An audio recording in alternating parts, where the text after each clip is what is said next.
Hello students, this is BSI academy classes. BSI academy के इस online platform पर आप सभी लोगों का एक बार फिर से बहुत सारा स्वागत है।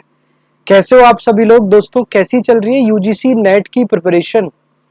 जो भी विद्यार्थी यूजीसी नेट दिसंबर 2026 के लिए सीरियस हैं, तो बीएसआई एकेडमी के द्वारा यहाँ पर कोर्सेज ऑलरेडी चलाए जा रहे हैं।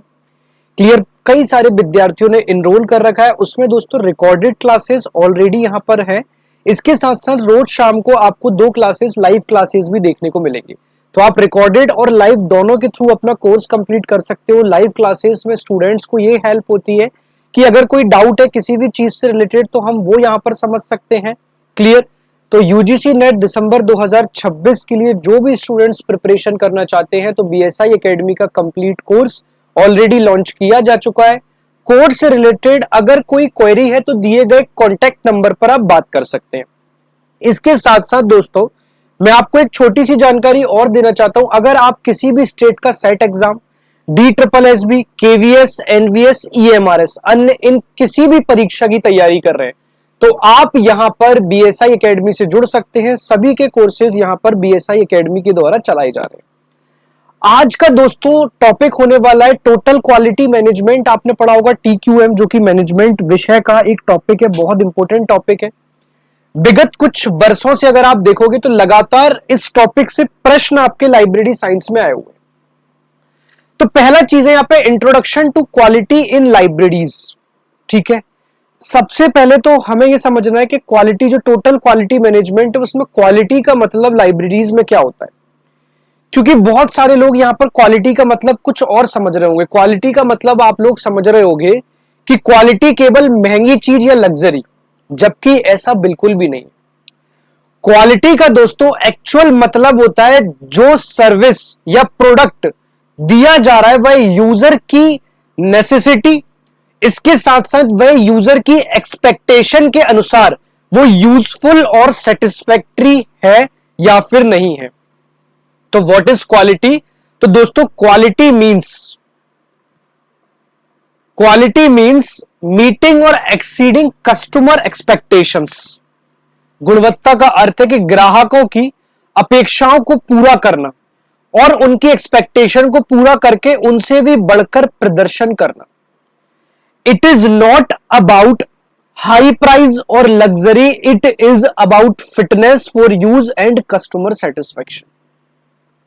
यानी कि वह सिर्फ यूजर की जरूरत और एक्सपेक्टेशन के अनुसार यूजफुल हो और सेटिस्फैक्टरी हो। यह होता है दोस्तों एक्चुअल मीनिंग क्वालिटी का। अब हम लाइब्रेरी साइंस के स्टूडेंट्स हैं, तो लाइब्रेरी का एग्जांपल ले लेते हैं। मान लीजिए एक स्टूडेंट लाइब्रेरी में जाता है। आप विद्यार्थी हो, आप लाइब्रेरी में गए। यहां पर लाइब्रेरी में जाने के बाद आप किसी पर्टिकुलर बुक को ढूंढ रहे हो।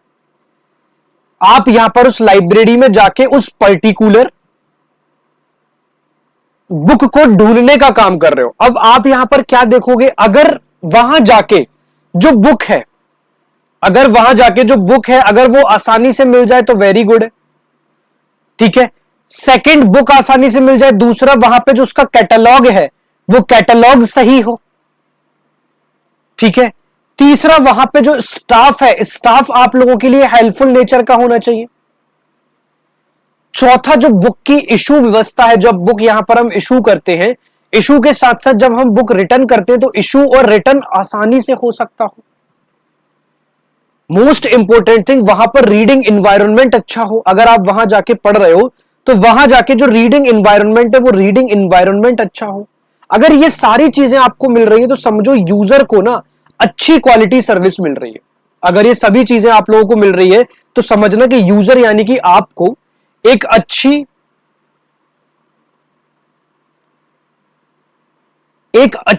क्वालिटी सर्विस मिल रही है। ये बहुत जरूरी। तो यहां पर यूजर को एक अच्छी क्वालिटी सर्विस मिल रही है। यानी कि अगर मान लो ये पीडीएफ है, ये पीडीएफ आपको बेहतरीन तरीके से, एक वेल स्ट्रक्चर्ड तरीके से, अच्छे तरीके से डिजाइन है, तो आप लोग यहां पर एजुकेशन में जो कंटेंट है उसको यहां पर कस्टमर सेटिस्फेक्शन या स्टूडेंट सेटिस्फेक्शन से जोड़ सकते हैं। अब स्टूडेंट्स यहां पर क्वालिटी का मतलब यह नहीं कि लाइब्रेरी में सबसे ज्यादा एक्सपेंसिव बुक्स होंगी तो हमें उसे क्वालिटी कह रहे हैं, या सबसे बड़ी बिल्डिंग होगी तो कह रहे हैं। नहीं, क्वालिटी का मतलब है कि लाइब्रेरी जो है वहां पर किस तरीके के यूजर्स आ रहे हैं, और जिस तरीके के यूजर्स वहां पर आ रहे हैं, क्या उनकी एक्सपेक्टेशन को इफेक्टिवली फुलफिल किया जा पा रहा है या नहीं जा पा रहा, ये होता है दोस्तों यहां पर क्वालिटी। अब यहां पर क्वालिटी थिंकर्स, यहां पर यूजीसी नेट जेआरएफ के लिए बहुत इंपॉर्टेंट है कि यहां पर कुछ अलग अलग विचारक हैं जिन्होंने यहां पर अलग अलग अपना क्वालिटी थिंकर में अपना अपना यहां पर विचार या मत प्रस्तुत किया। डायरेक्ट यहां पर डेफिनेशन में पूछ लेती है कि यह विचार किसके द्वारा दिया गया। सबसे पहला है कि जिसने स्टैटिस्टिकल क्वालिटी कंट्रोल की बात करी, यानी कि जिसने सांख्यिकी गुणवत्ता नियंत्रण की शुरुआत की थी, वो थे यहां पर वॉल्टर ए सेवर्ट। इन्होंने 1931 में स्टैटिस्टिकल क्वालिटी कंट्रोल की बात की गई। नेक्स्ट आ जाते हैं दोस्तों फिलिप क्रॉस्बी। फिलिप क्रॉस्बी बहुत इंपॉर्टेंट है।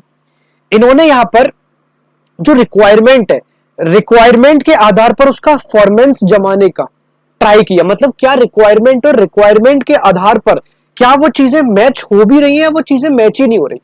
तो इन्होंने यहां पर रिक्वायरमेंट के आधार पर चीजें मैच करने का ट्राई किया। इनका नाम था यहां पर फिलिप क्रॉस्बी।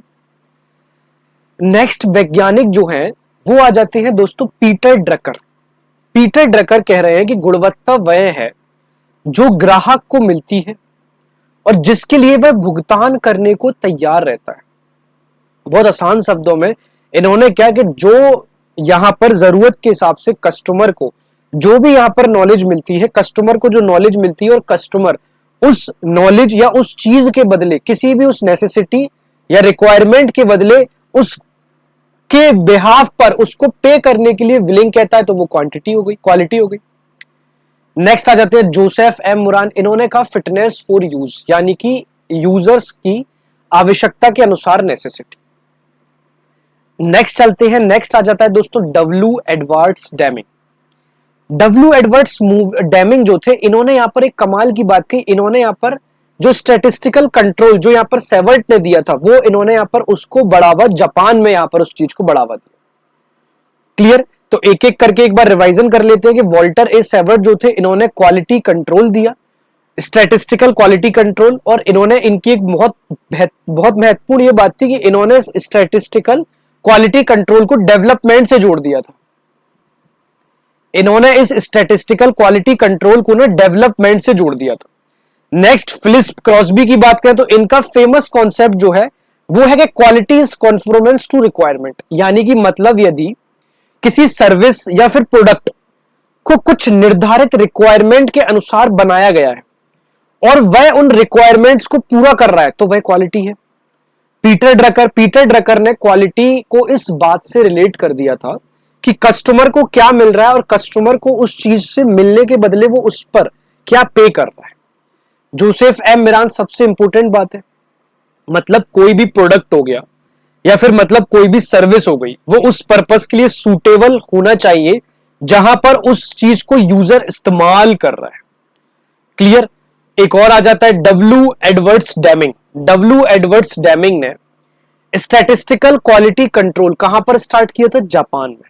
और जब डब्ल्यू एडवर्ड्स डेमिंग ने स्टैटिस्टिकल क्वालिटी कंट्रोल को जापान में स्टार्ट किया था, तो यहां पर जो वॉल्टर ए सेवर्ट थे, वॉल्टर ए सेवर्ट ने क्वालिटी डेवलपमेंट को जोड़ा था, तो इन्होंने भी वहां जाके क्वालिटी डेवलपमेंट को प्रमोट किया था। क्लियर? अब की पॉइंट्स अबाउट क्वालिटी हम देख लेते हैं कि यहां पर कुछ आपको गुणवत्ता के बारे में मुख्य बिंदु दिए गए। Customer decides quality. भाई क्वालिटी का जो भी फाइनल जजमेंट होगा, जो भी आप लोगों का यूजर है, ध्यान से समझना, जो भी आप लोगों का यूजर है या फिर जो भी आप लोगों का कस्टमर है, वही यहां पर फाइनल जजमेंट देता है। अब लाइब्रेरी में लाइब्रेरियन जो है वो ये नहीं डिसाइड करता कि सर्विस अच्छी है नहीं है। अल्टीमेटली यूजर की सेटिस्फैक्ट्री बहुत इंपॉर्टेंट होती है। नेक्स्ट है it is doing things right first time every time. Goal आप लोगों का यह होना चाहिए कि पहली बार सही हो और हर बार सही हो। अगर सर्कुलेशन डेस्क पर हर दिन गलत इशू एंट्री होती है और बाद में करेक्शन की जाती है, तो ये क्वालिटी ओरिएंटेड सिस्टम कभी नहीं होता। बेहतर सिस्टम पता है हमेशा वह होता है जो अच्छा सिस्टम होता है जिसमें एरर होने की संभावना कम कर दी जाती है। नेक्स्ट आ जाते हैं it focuses on prevention of defects not correction, यानी कि डिफेक्ट होने के बाद करेक्शन करना नहीं, उस डिफेक्ट को ही पहले प्रिवेंट करना कि आखिरकार वो डिफेक्ट किस वजह से आया। नेक्स्ट आ जाते हैं, कंटिन्यूस इंप्रूवमेंट इज एसेंशियल, यानी कि क्वालिटी एक वन टाइम एक्टिविटी नहीं है। लाइब्रेरी को या किसी भी चीज को अगर आप उस चीज को मैनेज करना चाह रहे हैं तो उसमें इंप्रोवाइज कॉन्टिन्यूसली जरूरत होता है कि लगातार उस चीज में इंप्रूव करना जरूरी होता ही होता है। क्लियर? तो ये गुणवत्ता के जो मुख्य पॉइंट्स थे, जो मेन बिंदु थे, वो आप लोगों को समझ आ गए होंगे। अभी एग्जाम में यहां पर इस टॉपिक से थ्योरी वाइज ही क्वेश्चन पूछ लिए जाते हैं, और थ्योरी वाइज क्वेश्चन अगर आप लोगों के कॉन्सेप्ट्स यहां पर क्लियर नहीं है तो बड़े तकलीफ होती है कि आपको उसको यहां पर ऑप्शन एलिमिनेशन मेथड से या चार जो ऑप्शन दिए उनको कैसे सॉल्व करें। अब need for quality in LIS sector, libraries में क्वालिटी की नीड क्यों पड़ रही है? आज लाइब्रेरी जो है ना, ध्यान से समझना कि वो अकेली इंफॉर्मेशन प्रोवाइडर नहीं है। मेन चीज यही है, लाइब्रेरी के सामने भी आज बेहतरीन कंपटीशन वर्तमान में आ चुका है। जो लाइब्रेरी जितनी भी है वो अकेली इंफॉर्मेशन, वो यहां पर अकेली इंफॉर्मेशन प्रोवाइडर नहीं होती है, ध्यान से समझना। उनके पास, हर एक यूजर्स के पास, हर एक कस्टमर के पास आज इंटरनेट है, अलग अलग ई बुक्स लॉन्च हो चुकी है, कितने सारे मोबाइल एप्स आ चुके हैं, कई सारे ऑनलाइन डेटाबेसेस हो चुके हैं, यूट्यूब है, डिजिटल प्लेटफॉर्म है। तो ऐसे अन्य कई सारे ऑल्टरनेटिव्स आज उस यूजर्स कस्टमर के पास इंफॉर्मेशन गैलब करने के लिए बन चुके हैं। तो इसलिए लाइब्रेरीज को इस कंपटीशन को ओवरकम करने के लिए इस सर्विसेज को कंटिन्यूसली इंप्रूव यहां पर करनी पड़ती है, क्योंकि पहले यहां पर स्टूडेंट्स को इंफॉर्मेशन के लिए, किसी भी नॉलेज के लिए लाइब्रेरी में फिजिकली आना पड़ता था। आज गूगल है, ई बुक्स है, AI है, डेटाबेसेस है, मोबाइल एप्लीकेशंस है, डिजिटल रिपोजिटरीज है। इन सारी चीजों से आप इंफॉर्मेशन को बहुत अच्छे से प्राप्त कर ले। इन सारी चीजों से आप जो है इंफॉर्मेशन को बहुत अच्छे से प्राप्त कर रहे हो। इस वजह से लाइब्रेरी को पूछना पड़ेगा, या लाइब्रेरी को अपने आप के बारे में सोचना पड़ेगा कि यूजर आपके पास क्यों आएगा। यूजर तभी आपके पास आएगा जब issue pattern, return pattern, cataloguing pattern, staff helpful, quality management की इंपोर्टेंस वहां पर उनको दिखाई दे। अब यहां पर यह भी दिया हुआ है, why quality is essential in library. पता है, आप किसी यूजर को एक बार यहां पर ले लेते हो, यूजर्स को आप एक बार, या फिर कस्टमर को आपने कोई लालच देके ले भी लिया, लेकिन एक बार यूजर या कस्टमर ने जब आपकी वो सर्विस है या सर्विस या उस प्रोडक्ट को यूज कर लिया, वो सर्विस को यूज करने के बाद या फिर उस प्रोडक्ट को यूज करने के बाद क्या वो प्रोडक्ट या सर्विस इतनी अच्छी है कि यूजर या कस्टमर उसको बार बार रिटेन कर रहा है, बार बार यूज करने के लिए आपके पास आ रहा है। तो अच्छी सर्विस होगी तो यूजर्स लाइब्रेरी से कभी छोड़ेंगे नहीं। तो टू रिटेन यूजर्स बहुत जरूरी है। सेकंड है to attract funding, good performance और क्वालिटी सर्विस फंडिंग सपोर्ट करने में मदद करती है। नेक्स्ट है टू इंप्रूव प्रोफेशनल इमेज, यानी कि क्वालिटी लाइब्रेरी की प्रोफेशनल रेपुटेशन इंप्रूव करती है। नेक्स्ट आ जाता है टू रिड्यूस कंप्लेंट्स, यानी कि अगर बेटर सिस्टम होगा, सपोज करना अगर यहां पर बेटर सिस्टम प्रोवाइड किया जाएगा तो एरर्स बहुत फ्यूअर होंगे। फ्यूअर का मतलब कम होता है, फ्यूअर एरर्स होंगे। अगर फ्यूअर एरर्स होंगे तो फ्यूअर कंप्लेंट्स होंगी, तो यहां पर जो आप लोगों की सर्विस या वो चीजें दी जा रही है वो बहुत ही अच्छी चलेंगी। नेक्स्ट है to ensure efficient use of resources, यानी कि जितने भी बुक्स हैं, जो भी बुक्स हैं, ठीक है, जो भी डेटाबेसेस हैं, बुक्स हैं, डेटाबेस हैं, स्टाफ है, टाइम और इंफ्रास्ट्रक्चर का effective utilization, to ensure efficient use of resources. Next आ जाता है to compete with digital resources, कि लाइब्रेरी को इंटरनेट, जो लाइब्रेरी है वो लाइब्रेरी को इंटरनेट, एक तो इंटरनेट हो गया, इसके साथ साथ डिजिटल इंफॉर्मेशन सोर्सेज के साथ कंप्लीट करना होता है। ठीक है, चलो मॉडर्न यूजर्स एक्सपेक्ट, जो पीडीएफ के अनुसार मॉडर्न यूजर्स हैं उनकी एक्सपेक्टेशन क्या है, इसको आप एक शॉर्ट फॉर्म में ऐसे लिखना, QCUF। कई बार ये पूछा गया है थ्योरी पैटर्न में, QCUF, ये शॉर्ट फॉर्म याद रखना। सबसे पहले क्विक सर्विस, आजकल किसी को इंतजार नहीं है, सर्विस आपकी क्विक होनी चाहिए। नेक्स्ट है कंफर्टेबल एनवायरनमेंट, नेक्स्ट है अपडेटेड रिसोर्सेज और चौथा है फ्रेंड स्टाफ। आज का यूजर इंतजार नहीं करना चाहता, उसे क्विक सर्विस चाहिए। क्विक सर्विस अगर मिल रही है तो उसको एक एनवायरनमेंट बहुत कंफर्टेबल होना चाहिए। अगर बहुत कंफर्टेबल एनवायरनमेंट है तो जितने भी रिसोर्सेज हैं, जो भी यहां पर अपडेटेड, वो अपडेट होना चाहिए। और फ्रेंडली स्टाफ, स्टाफ का बिहेवियर जो है वो बहुत फ्रेंडली होना चाहिए। तो ये यहां पर मॉडर्न यूजर्स की एक्सपेक्टेशंस यहां पर बनती है। अब इस टॉपिक का सबसे महत्वपूर्ण हिस्सा यहां पर आया टोटल क्वालिटी मैनेजमेंट में। इससे पहले अभी तक आप लोगों के लिए उसके लिए एक रूपरेखा बना रहा था, ताकि आप लोग यहां पर एक रूपरेखा समझ पाओ कि आखिरकार क्वालिटी क्या है, लाइब्रेरी के अंदर कैसे काम की जा रही है, जरूरत क्या है, ये सब समझ पाओ। यहां पर कंटेंट लिखा हुआ है, TQM is a management philosophy aimed at continuous improvement of services through participation of all employees. TQM एक प्रकार की मैनेजमेंट फिलॉसफी है, समझना। TQM एक प्रकार की मैनेजमेंट फिलॉसफी है जिसका ऑब्जेक्टिव है कि जितने भी एम्प्लॉइज हैं, यानी कि ऑल एम्प्लॉइज की पार्टिसिपेशन हो, ताकि किसी भी चीज को कंटिन्यूस इंप्रूवमेंट किया जा सके। TQM दोस्तों 3 शब्दों से मिला है। सबसे पहला है यहां पर T, यानी कि टोटल, एवरीवन इज इन्वॉल्व्ड। भाई लाइब्रेरियन में केवल लाइब्रेरियन रिस्पॉन्सिबल नहीं है। लाइब्रेरियन रिस्पॉन्सिबल है, असिस्टेंट रिस्पॉन्सिबल है, टेक्निकल स्टाफ रिस्पॉन्सिबल है, सर्कुलेशन स्टाफ रिस्पॉन्सिबल है, रेफरेंस स्टाफ रिस्पॉन्सिबल है, सपोर्ट स्टाफ रिस्पॉन्सिबल है। तो इन्वॉल्वमेंट ऑफ एवरीवन, सभी की भागीदारी बहुत जरूरी होती है किसी भी चीज में। जब तक सभी की भागीदारी नहीं होगी तो कभी क्वालिटी इंप्रूवमेंट कभी नहीं हो सकती। क्वालिटी इंप्रूवमेंट तभी होगी तब यहां पर सभी लोग यहां पर पार्टिसिपेट करेंगे। नेक्स्ट आ जाता है क्वालिटी। क्वालिटी यानी कि सर्विस में एक्सीलेंस देना।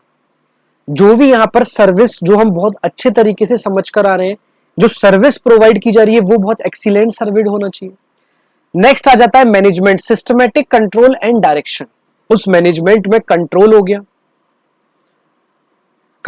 गया, मैनेजमेंट के अंदर डायरेक्शन हो गया, उसके अंदर दोस्तों यहां पर प्लानिंग हो गई,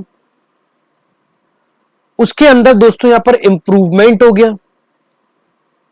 तो TQM यानी कि total plus quality plus management, और सबसे महत्वपूर्ण इंपोर्टेंट यहां पर एक टर्म में लिखना, participation of all employees plus continuous improvement. अब हम इसके प्रिंसिपल समझते हैं कि प्रिंसिपल्स ऑफ TQM है क्या। Produce quality work first time, पहली बार ही सही क्वालिटी के काम करने की कोशिश करना। फोकस ऑन कस्टमर, के पूरा सिस्टम का फोकस कस्टमर यूजर पर हो। स्ट्रेटेजिक इंप्रूवमेंट देना, यानी कि इंप्रूवमेंट रैंडम नहीं होना चाहिए कभी भी। क्या चीज में डिटेक्शन आ रहा है, क्या चीज में एरर्स आ रहे हैं, उसके लिए स्ट्रेटेजिक और प्लान तरीके से इंप्रूवमेंट होना चाहिए। इसके बाद नेक्स्ट है कॉन्टिन्यूस इंप्रूवमेंट। इंप्रूवमेंट कंटिन्यूसली चलती रहती है हमेशा, ऑलवेज इंप्रूवमेंट जो है वो कंटिन्यूसली चलेगी। फिफ्थ पॉइंट है team work and mutual respect. Quality improvement के लिए ना, जब भी आप क्वालिटी इंप्रूवमेंट के लिए बात करोगे,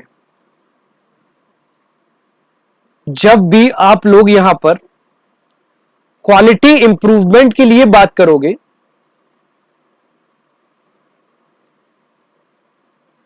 तो ध्यान समझना, क्वालिटी इंप्रूवमेंट के लिए टीम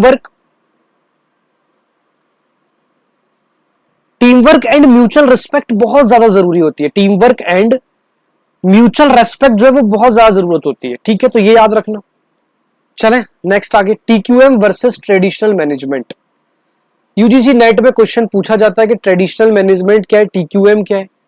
तो यहां पर सारी चीजें लिखी हुई है। ट्रेडिशनल मैनेजमेंट में क्या है, प्रॉब्लम होने के बाद आइडेंटिफाई करना, focus on inspection, focus on prevention, problem होने से पहले ही प्रिवेंट करके रखना। टॉप डाउन अप्रोच, प्रॉब्लम्स होने के बाद सॉल्व करना। पार्टिसिपेटिव अप्रोच, प्रॉब्लम आने से पहले प्रिवेंटिव एक्शन और हर किसी का सपोर्टिव।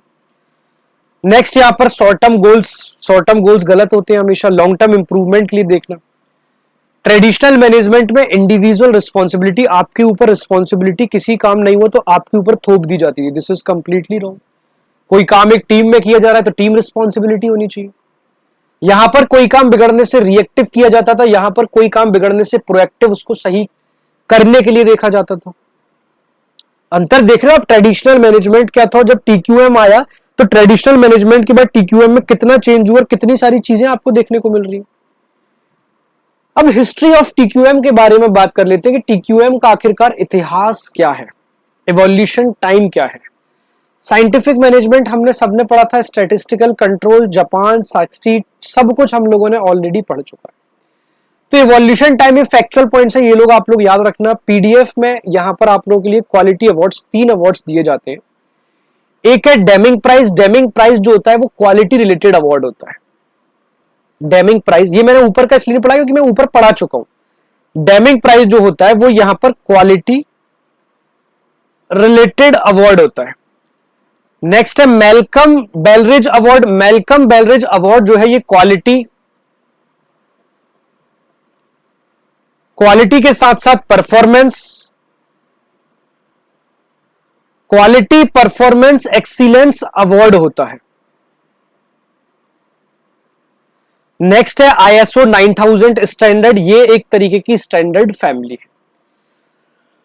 है। सॉरी, क्लियर है। अब पीजीडीसीए साइकिल जो बहुत ज्यादा जरूरी है। अब टीक्यूएम का एक इंपोर्टेंट प्रैक्टिकल प्रोसेस है जिसे हम पीजीडीसीए कहते हैं। P for plan, D for do, C for check and A for act. PDF में पूरा प्रोसेस पे जो 4 से 5 आपको दिया हुआ है। अब पी यानी कि प्लान। सबसे पहले हम प्रॉब्लम को समझेंगे, आइडेंटिफाई प्रॉब्लम। उसके बाद जब हमने प्रॉब्लम को समझ ली तो उसका हम डेटा कलेक्ट करेंगे। डेटा कलेक्ट करने के बाद उसके पीछे क्या कॉजेज रहे उस कॉजेज को समझेंगे और लास्ट में हम ब्रेनस्टॉर्म सॉल्यूशन। मान लीजिए लाइब्रेरी में यूजर्स कंप्लेन कर रहे हैं। मान लीजिए लाइब्रेरी में यूजर्स कंप्लेन कर रहे हैं, यानी कि बुक इशू करने में बहुत टाइम लग रहा है। तो पहले प्लेन फेज को समझो कि प्रॉब्लम आइडेंटिफाई करो। पहले उस चीज के लिए ना प्रॉब्लम को आइडेंटिफाई करो। उसके बाद वेटिंग टाइम का डेटा कलेक्ट करोगे। फिर डिले का कारण कि डिले क्यों हो रहा है एनालाइज करोगे। फिर पॉसिबल सॉल्यूशन, ब्रेनस्टॉर्म करके पॉसिबल सॉल्यूशन समझो। नेक्स्ट है डू। अब सब सॉल्यूशन आ गया तो सॉल्यूशन को इंप्लीमेंट भी तो करना है।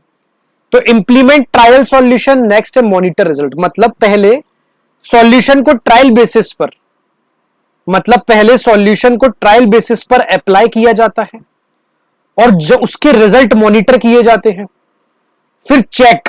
अब देखेंगे कि क्या इंप्रूवमेंट वास्तव में हुआ। Compare result with expected goal. Results को, जो भी रिजल्ट्स यहां पर आया है, जो भी रिजल्ट्स मिले हैं उन रिजल्ट्स को एक्सपेक्टेड गोल से कंपेयर करना। नेक्स्ट है स्टैटिस्टिकल टूल्स का यूज करना। सपोज पहले एवरेज वेटिंग टाइम जो था वो 15 मिनट्स था। एट प्रेजेंट फेज में न्यू सिस्टम के बाद जो अब एवरेज वेटिंग टाइम है वो 7 मिनट्स हो गया। अब इन दोनों का जब एवरेज वेटिंग टाइम यहां पर चेंज हो गया तो हमें यह कंपेयर करना भी तो जरूरी है कि टारगेट जो है, जो आप लोगों के लिए यहां पर टारगेट है, वो टारगेट आखिरकार अचीव हो भी रहा है या नहीं हो रहा। नेक्स्ट आ जाता है दोस्तों एक्ट। अगर सॉल्यूशन सक्सेसफुल है तो उसे स्टैंडर्डाइज किया जाता है। Standardize new process, documentation, staff training और कंटिन्यूस मॉनिटरिंग। पहले प्लान सोचो, डू करके देखो, सी चेक रिजल्ट देखो, एक्ट सक्सेसफुल हुआ तो परमानेंट कर दो। ऊपर जो पीडीएफ है वहीं पर बता दे रहा हूं। सबसे पहले प्लान सोचो, सोचने के बाद डू करके देखो। बहुत इंपॉर्टेंट है ये जो समझा रहा हूं। डू करके देखो, चेक यानी कि रिजल्ट देखो, एक्ट यानी कि अगर ये सक्सेसफुल हो गया, अगर ये सक्सेसफुल हो गया है तो इस चीज को परमानेंट कर दो। क्लियर? होपफुली समझ आ गया होगा। लाइब्रेरी में बुक इशू कराने का बहुत समय लगा। प्लान, प्रॉब्लम आइडेंटिफाई करी, डेटा कलेक्ट करा, cause analyse, solution design. Do में हमने ट्रायल बेसिस पर काम करते हैं। चेक, देखेंगे कि जो ट्रायल बेसिस पर काम कर रहे हैं उसमें जो पहले वेटिंग टाइम लग रहा था बुक इशू करने में, वो वेटिंग टाइम कम हुआ या नहीं हुआ। अब एक्ट फाइनली लास्ट में होता है, अगर रिजल्ट अच्छा दिख रहा है, प्रोसेस को स्टैंडर्डाइज कर दिया।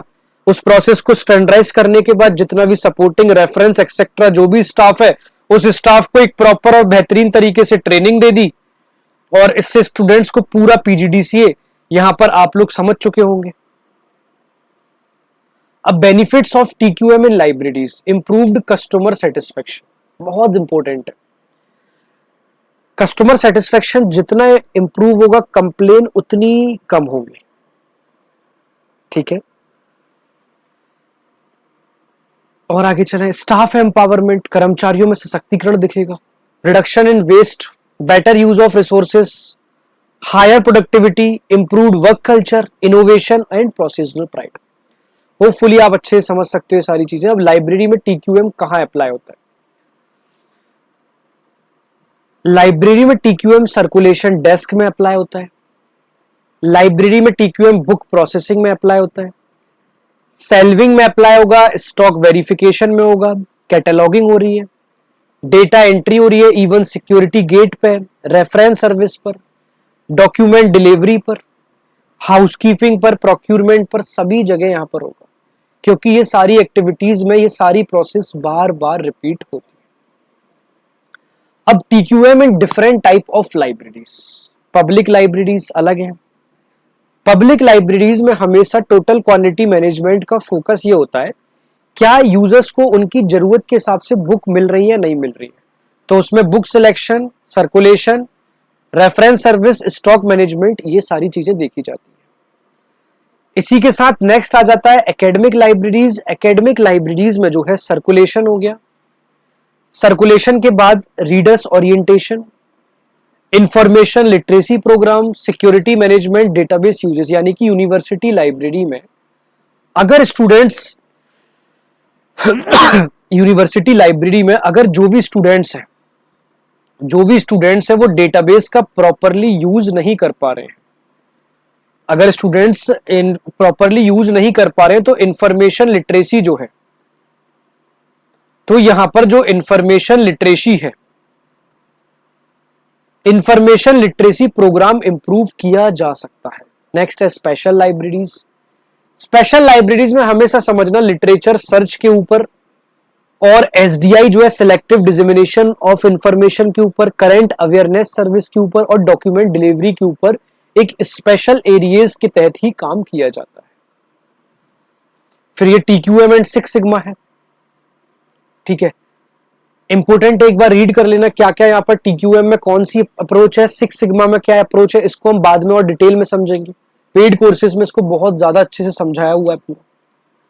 ठीक है, क्लियर है? यहां तक मुझे समझ आ रहा है कि सबको समझ आ गया होगा। अब समझते हैं व्हाट इज द, कुछ एमसीक्यू क्वेश्चन सॉल्व करेंगे। What is the modern concept of quality?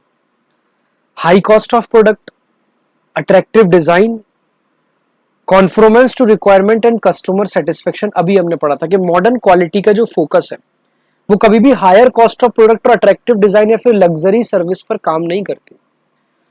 Quality का रिलेशनशिप है conformance to requirement plus customer satisfaction.